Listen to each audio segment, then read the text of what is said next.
तो बस देख लिया जलेरी को, बोले बस अब इसी दिशा में जाना है, चल दिए। सवेरे के रात्रि के लगभग 2:30-3 बज रहे होंगे, अनुमान से, कोई घड़ी तो थी नहीं, पर अनुमान से 2:30-3 रात्रि का बज रहा होगा। तो चलते चलते उत्तर दिशा में आगे बढ़े तो एक छोटा बच्चा दिखाई पड़ा, 4-5 साल का बालक, एकदम नंगा।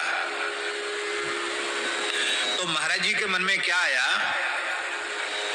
कि जंगली क्षेत्र है और जंगली लोग बड़े मजबूत होते हैं, कपड़े उपड़े होते कहाँ हैं, तो नंगा होगा, कोई बच्चा होगा। तो देखा बालक को तो कहा, बालक भगवान,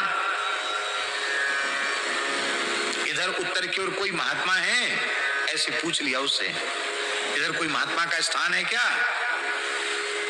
वो बालक बोला, महाराज जी महात्मा पूछ रहे हो?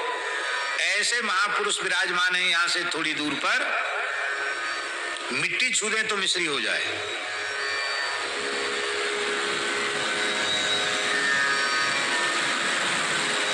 बस एकाएक को बालक चला गया। अब महाराज जी सोचें कि कोई जादूगर होंगे, मिट्टी छू के मिश्री बनाते होंगे, पर चलो देखें तो सही कौन महात्मा है। आगे बढ़े तो एक छोटी सी कुइया थी, कुइया जानते ना, छोटा कुआं था, और वहां एक चमेली होती ना, चमेली का फूल, तो चमेली की एक लता थी, झाड़ था, उस झाड़ के सहारे एक महात्मा बैठे थे।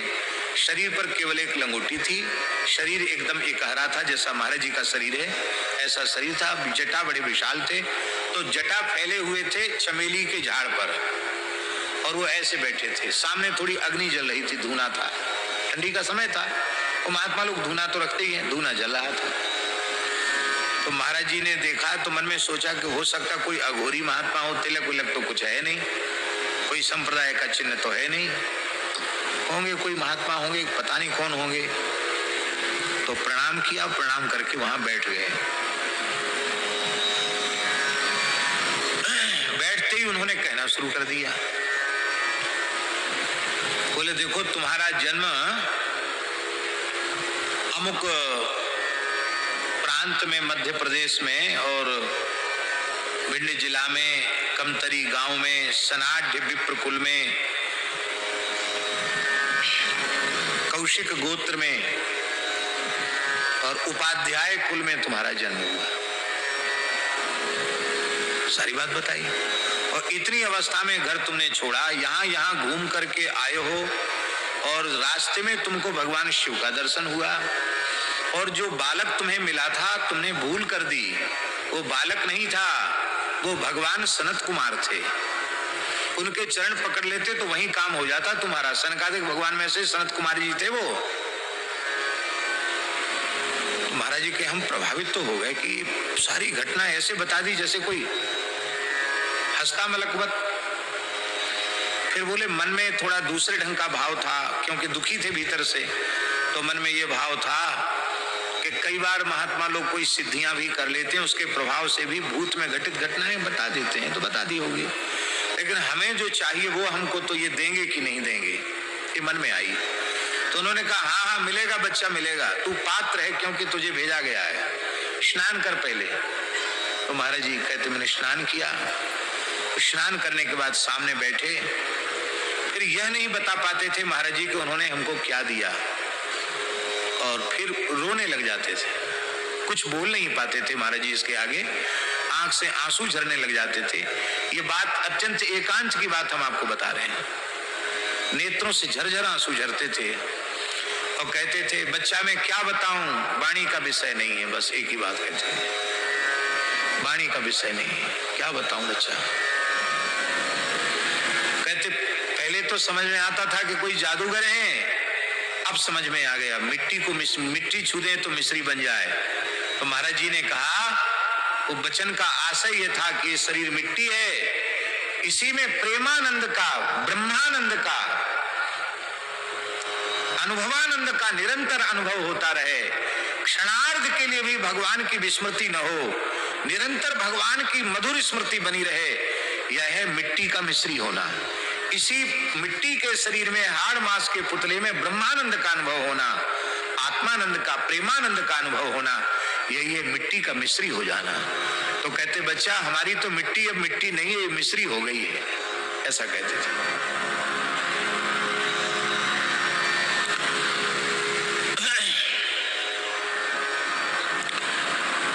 उनके साथ फिर महाराज जी काफी समय तक रहे, वो अवधूत थे, उनके साथ रहे महाराज जी काफी समय तक। तो हम जो प्रकरण कहना, जो बात कहना चाहते उसकी भूमिका हमने इसलिए बनाई कि जिसमें आपको पता चले कि वो महात्मा कितने उच्च कोटि के थे। तो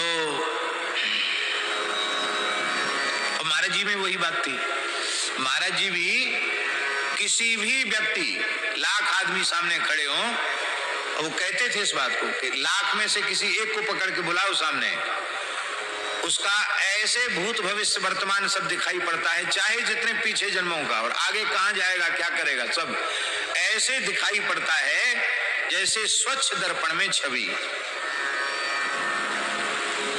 और ये तो महाराज जी मैंने अनेकों बार अनुभव किया, ऐसे ही थे वे महापुरुष।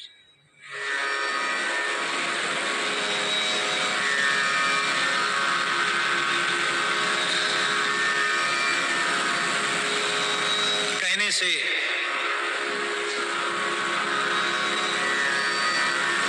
दास जब उनके चरणों में पहुंचा तो बड़ी कृपा उनकी, अपार कृपा। नासिक कुंभ में थे, हम तो विद्यार्थी थे। रात्रि को 1:30 बजे, 2 बजे तो उठाई देते थे, रात्रि को 1:30 बजे आसन में बैठे थे। 1:30 बजे ही उन्होंने नारायण नारायण भज नारायण भज नारायण भज गोविंद भज गोविंद भज गोविंद। सो हम समझ गए कि शायद 2 तो नहीं बजे, उठ गए हम, 1:30 बजा था। हमसे बोले बच्चा हमने एक संकल्प कर लिया है। महाराज जी आ गया। बोले हमारे पास 2 चीजें हैं, एक गुरु महाराज की दी हुई गुरु परंपरा का स्थान है, पहाड़ी बाबा स्थान, वो तो तुमको देने का, वो भौतिक संपत्ति है, उसको देने का मैंने निश्चय कर लिया, संकल्प कर लिया है। और मुझे जो मेरे गुरुओं की कृपा से आध्यात्म संपत्ति मिली है, उस आध्यात्मिक संपत्ति भी तुमको देने का संकल्प कर लिया है। मेरे पास जो कुछ है आज मैंने तुमको सब कुछ दे दिया, ऐसे बोले, वाणी से बोले, मैंने मेरे पास जो कुछ था सब कुछ दे दिया। तो मैं एकदम रोमांचित हो गया। हमने कि महाराज जी हम तो विद्यार्थी हैं, आप किसी अच्छे अनुभवी संत को गुरु परंपरा का स्थान सौंपे, हम तो विद्यार्थी हैं। इतना सुनते रहे, बकबक मत करो, मैं अंधा नहीं हूं, मैं तुम्हारे 3 जन्म जानता हूं, तीनों जन्मों से ब्राह्मण हो, तीनों जन्मों से बाल ब्रह्मचारी और विरक्त साधु हो, ये तुम्हारा आखिरी जन्म है, अब लौट के संसार में नहीं आना है, मैं अंधा नहीं हूं। खबरदार आवाज के आगे अपने आप को विद्यार्थी कहा तो साधु। फिर बोले देख घड़ी में कितना बज गया, महाराज जी 1:30 बज रहा है, सो जा, लेट जा, लेट गए। फिर 2 बजे फिर जगा दिया। ऐसे महापुरुष। यद्यपि ये सब बातें सबके बीच कहने की नहीं है, पर पूज्य महाराज जी विराजमान हैं, संत वृंद विराजमान हैं, महापुरुषों की कृपा, गुरुजनों की कृपा का मात्र स्मरण ही कर रहे हैं। तो महाराज जी कहते थे कि हमने अपने परमहंस जी महाराज से, जो उनके सिद्ध गुरु जी थे, उनसे बोले बच्चा तुम्हें खेल दिखाएं? हाँ दिखाओ खेल। तो कहते अपने 3 जन्म तक के आश्रमों में जहां जहां वो साधन करते थे, जहां जहां जिस गांव में उनका जन्म हुआ था, सब जगह ले गए। बोले एक तो गोरखपुर के पास कहीं ले गए और बोले मैं इस गांव का ब्राह्मण था और बचपन से योगी था, सिद्ध था, तो यहाँ तुम पूछो, तो वहां थे, तो हम महाराज जी और वहां रुके, जंगल था, तो बोले यहाँ गांव के बड़े बूढ़े लोगों से पूछो यहाँ कोई कुछ था। बोले हाँ महाराज पता नहीं, पुरखों से सुनते हैं इस सिद्ध बाबा का स्थान है, यहाँ आज भी लोगों की मनोकामनाएं पूरी हो जाती हैं। एक चौतरा बना था, उसी को लोग सिद्ध बाबा का स्थान कहते थे। तो हंस करके बोले वो सिद्ध बाबा कोई दूसरा नहीं है, ये हमारी ही भजन की जगह है। तो बोले चमत्कार दिखाऊं? तो बोले गांव के लोगों को बुलाओ। गांव के लोगों को बुलाया। बोले देखो यहाँ एक कुआं भी है और यहाँ इतनी दूर पर एक हनुमान जी की प्रतिमा है। पहले यहाँ कुआं और मंदिर दोनों थे, तो गांव के लोग बोले कि महाराज हमने नहीं सुना कभी कि यहाँ कुआं और हनुमान जी थे, हम लोग तो बस ये चौतरी देखते आए हैं और उसके पहले का हम लोगों को पता नहीं है क्या था। बोले नहीं है।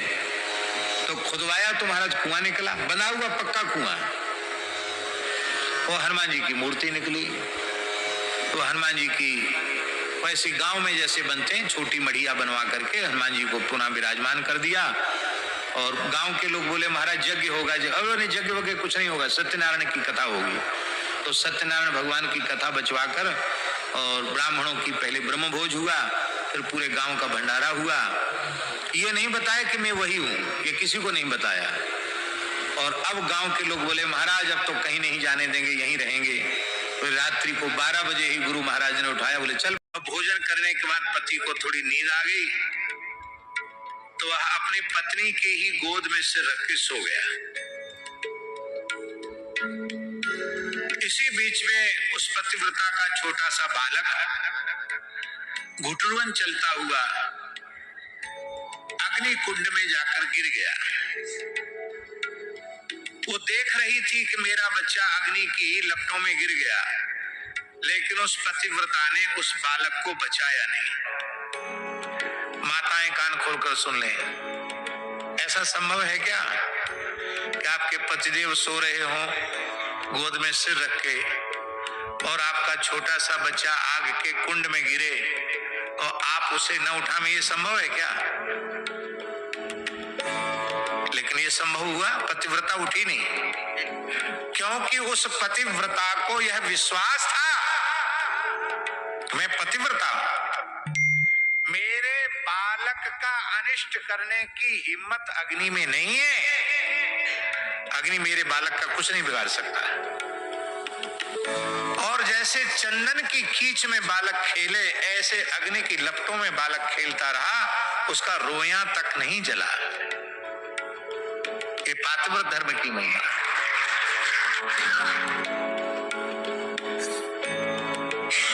समाज किस दिशा की ओर जा रहा है? घोर स्वेच्छाचार समाज में बढ़ रहा है।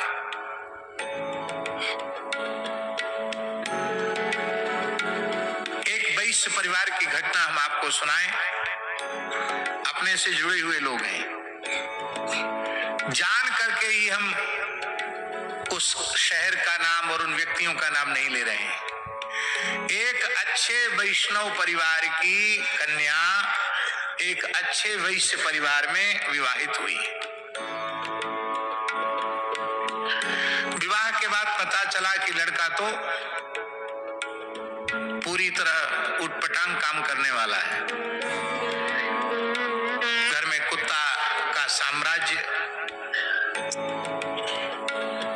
और जिसने अपने जीवन में कभी प्याज लहसुन न देखा हो, उसके घर में उटपटांग चीज खाने पीने की दिखाई पड़े। भला वो कन्या कैसे अपना गुजारा करेगी? बहुत दुखी हुई। एक बड़े शहर में, अब नाम ही ले दें, उदयपुर, वहां वह व्यक्ति अपनी मित्र मंडली के साथ गया, किसी होटल में रुके, और वहां हम तो सुनकर आश्चर्य करते हैं कि ऐसा भारत में होने लग गया। वहां कुछ ऐसा खेल होता है कि एक दूसरे की पत्नियों का उपभोग करते हैं। वो पूरी बात हमने सुनी भी नहीं, ध्यान में भी नहीं रखी, लेकिन ऐसा कुछ चाबी बदलती है, क्या होता भगवान जाने। और उस लड़की को पता चल गया जो परम पतिव्रता थी, उसने दौड़ करके अपने कमरे में रह करके अपने शील को बचाया और उसको यातना दी गई, सिगरेट की आग से उसको जलाया गया, और अंत में हमको ये कहना पड़ा कि बरभलवास नरक करता था, तुष्ट संग जन देहि विधाता। एक पुत्र हो गया है, तुम अपने माता पिता के पास रह करके भजन करो। ये स्थिति है, कहां जा रहा है समाज,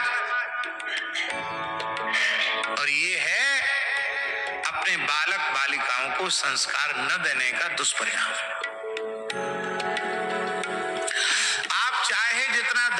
धर्म सदाचार का स्वांग रच लो। यदि गृहस्थ होने पर आप एक पत्नी व्रत नहीं है और आपकी पत्नी पतिव्रता नहीं है, तो आप चाहे जितना दान पुण्य यज्ञ हवन जप तप जो कुछ भी अच्छे काम है सब आप कर लो, लेकिन उससे आप नरक की यातना से बच नहीं पाओगे, घोर नरकों में जाना पड़ेगा। बहुत ध्यान से सुने। पुरुष वर्ग धर्मनिष्ठ सदाचार संपन्न नहीं है, एक पत्नी व्रत नहीं है और उनकी अधिकृता पत्नी पतिव्रता नहीं है, तो आप चाहे जो कुछ धर्म कर्म का नाटक कर लो, स्वांग कर लो, नरकों से आपको कोई बचा नहीं सकता है, नरक में जाना पड़ेगा। यदि गृहस्थ पुरुष गृहस्थाश्रम में रहकर अपना कल्याण करना चाहता है तो परधन का आकर्षण और परस्त्री का आकर्षण भयंकर विष के समान त्याग दे और भजन करे, सत्संग करे, अपने जीवन को पवित्र बनावे, तो उसका मानव जन्म सफल हो जाएगा। ठीक इसी प्रकार से यदि कोई विरक्त साधु चतुर्थाश्रमी अपने विरक्त जीवन को सफल करना चाहता है तो धन मात्र और स्त्री मात्र के आकर्षण से अपने को बचा ले, विष के समान इनके आकर्षण का त्याग कर दे, और फिर भले ही थोड़ा कमती भजन होगा तो भी वह भगवान के चरणों तक पहुंच जाएगा। गोपियां परम पतिव्रताएं हैं।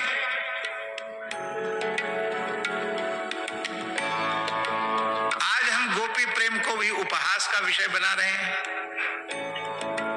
गोपियों की रति साधारण रति नहीं है, वे यह जानती हैं कि श्री कृष्ण साक्षात परमात्मा है। गोपियों ने कहा कि हे प्रभु, पति माने क्या है? शरीर है या शरीरी आत्मा? भगवान बोले हम तो सोचते थे तुम सब बिना पढ़ी लिखी हो, ये वेदांत विषयक प्रश्न कहां से तुमको करना आ गया, शरीर शरीरी भेद।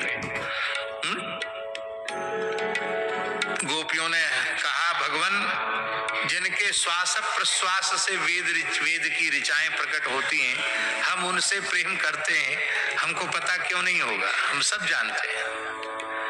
आप बताओ शरीर पति है कि शरीरी? यदि शरीर पति है तो मरने के बाद स्त्री विधवा क्यों हुई? इसका मतलब शरीरी जो आत्मा है वह पति है, और वह आत्मा कौन है?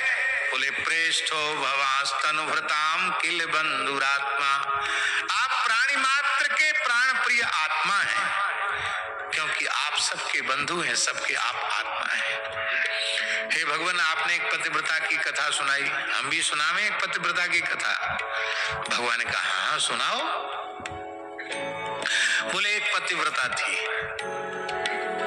उसका नियम था नित्य पति का चरणामृत लेना, पति का प्रसाद भोजन करना, पति के भोजन करने के बाद उसके प्रसाद का ही सेवन करना, ये उसका नियम था। और पति ने कहा कि देवी घर में रहने से काम नहीं चलेगा, धन कमाने कुछ बाहर जाना पड़ेगा, तो फिर हमारा नियम का क्या होगा? हमको भी साथ ही ले चलो। उसने कहा हम तुम्हारी व्यवस्था करेंगे कि धन कमाएंगे, इसलिए तुम अपने घर में रहो, घर को संभालो, और हम 2-3 वर्ष में धन कमा के आ जाएंगे। तो हमारे नियम की रक्षा कैसे होगी? तो पति ने एक मिट्टी की मूर्ति बनवाई अपने जैसी प्रतिकृति, और मिट्टी की मूर्ति बनवा के पत्नी को दे दी कि ऐसी पूजा किया करो। अब वो बेचारी पतिव्रता अपने पति की मिट्टी की मूर्ति की पूजा करने लगी।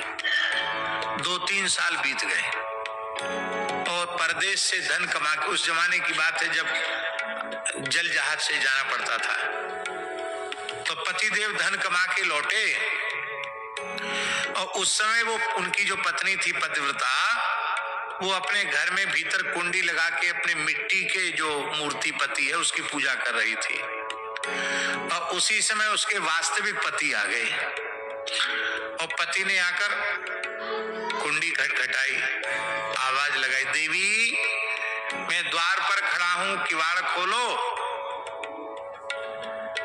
तो गोपियों ने पूछा भगवान श्री कृष्ण से कि अब भगवान आप यह बताइए कि उसे क्या करना चाहिए,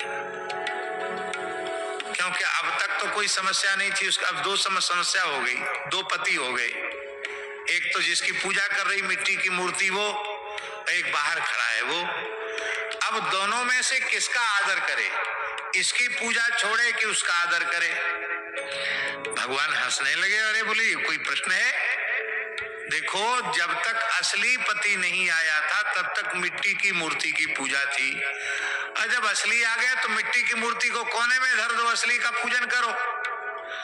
गोपियों ने कहा प्रभु आपने अपने मुख से ही न्याय कर दिया, ये संसार के जितने पुतले हैं ना सब मिट्टी के पुतले हैं, ये मिट्टी की मूर्ति हमको मिली थी कि इनको परमात्मा मानकर पूजो।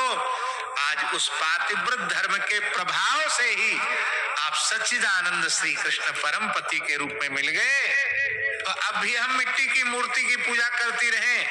आपने अपने मुख से ही न्याय कर दिया, और गोपियों के प्रेम को भगवान ने स्वीकार किया। आहा क्या कहना है।